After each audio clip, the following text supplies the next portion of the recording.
ಕನ್ನಡದ reality show comedy ಕಿಲಾಡಿಗಳು ಖ್ಯಾತಿಯ ಮಡೆನೂರು ಮನು ವಿರುದ್ಧ ಅತ್ಯಾಚಾರ ಪ್ರಕರಣ ದಾಖಲಾಗಿತ್ತು.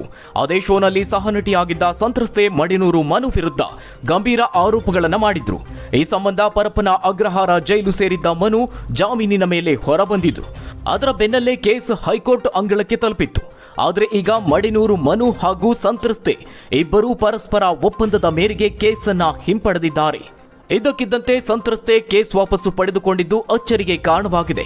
ಕೋರ್ಟ್ ಅಂಗಳದಲ್ಲಿ ಎರಡೂ ಕಡೆಯ ವಕೀಲರ ಸಮ್ಮುಖದಲ್ಲಿ ಇಬ್ಬರು ಒಪ್ಪಂದದ ಮೇರೆಗೆ ಒಡಂಬಡಿಕೆ ಮಾಡಿಕೊಂಡಿದ್ದು ಕೇಸ್ ಕ್ಲೋಸ್ ಆಗಿದೆ ಅಂತ ವಕೀಲರ ಸಮ್ಮುಖದಲ್ಲೇ ಇಬ್ಬರು ಒಂದು ವಿಡಿಯೋ ಮಾಡಿ ಮಾಹಿತಿಯನ್ನ ಹಂಚಿಕೊಂಡಿದ್ದಾರೆ. ಸಹನಟಿ ಮಾಡಿದ ಗಂಭೀರ ಆರೋಪ ಹಿನ್ನೆಲೆಯಲ್ಲಿ ಮಡೆನೂರು ಮನು ಸಂಕಷ್ಟಕ್ಕೆ ಸಿಲುಕಿದ್ರು.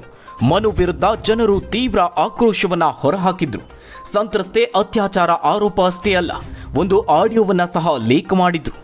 ಕನ್ನಡದ 3 ಸ್ಟಾರ್ ನಟರ ವಿರುದ್ಧ ಮಡೆನೂರು ಮನು ಆಡಿದ ಮಾತುಗಳ ವಿರುದ್ಧ ಚಿತ್ರರಂಗ ಆಕ್ರೋಶವನ್ನ ಹೊರಹಾಕಿತ್ತು.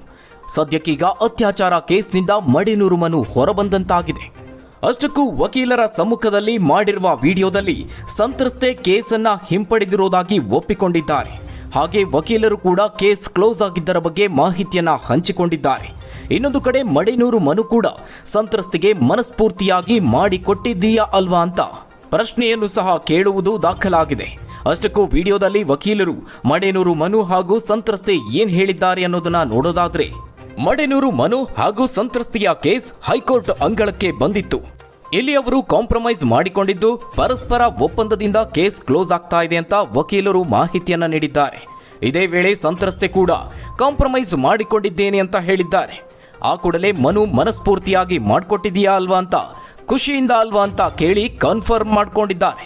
ಅಲ್ಲದೆ ಈ ಒಂದು ಕೇಸ್ ಕ್ಲೋಸ್ ಆಗೋದಕ್ಕೆ ಸಪೋರ್ಟ್ ಮಾಡಿದಂತಹ ವಕೀಲರಿಗೆ ಮಡೆನೂರು ಮನು ಧನ್ಯವಾದವನ್ನ ಅರ್ಪಿಸಿದ್ದಾರೆ. ನಟನಾಗಿ ಗುರುತಿಸಿಕೊಂಡಿರುವ ಮಡೆನೂರು ಮನು ನಟಿಸಿದ ಚೊಚ್ಚಲ ಸಿನಿಮಾ ಕುಲದಲ್ಲಿ ಕೀಳ್ಯಾವುದೋ ಅನ್ನುವ ಸಿನಿಮಾ ಬಿಡುಗಡೆಗೆ 1 ದಿನ ಬಾಕಿ ಇರುವಾಗಲೇ ಸಂತ್ರಸ್ತೆ ಅತ್ಯಾಚಾರ ಆರೋಪ ಮಾಡಿ ದೂರು ದಾಖಲಿಸಿದ್ರು.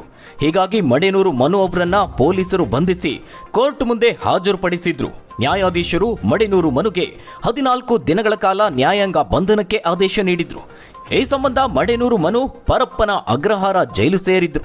ಈ ಕೇಸ್ನಿಂದಾಗಿ ಮಡೆನೂರು ಮನು ಚೊಚ್ಚಲ ಸಿನಿಮಾ ಬಿಡುಗಡೆಯನ್ನ ಕಣ್ತುಂಬಿಕೊಳ್ಳೋದನ್ನ ಮಿಸ್ ಮಾಡಿಕೊಂಡಿದ್ರು. ಜೊತೆಗೆ ಸಾಕಷ್ಟು ಟೀಕೆಗಳನ್ನು ಸಹ ಎದುರಿಸಿದ್ರು.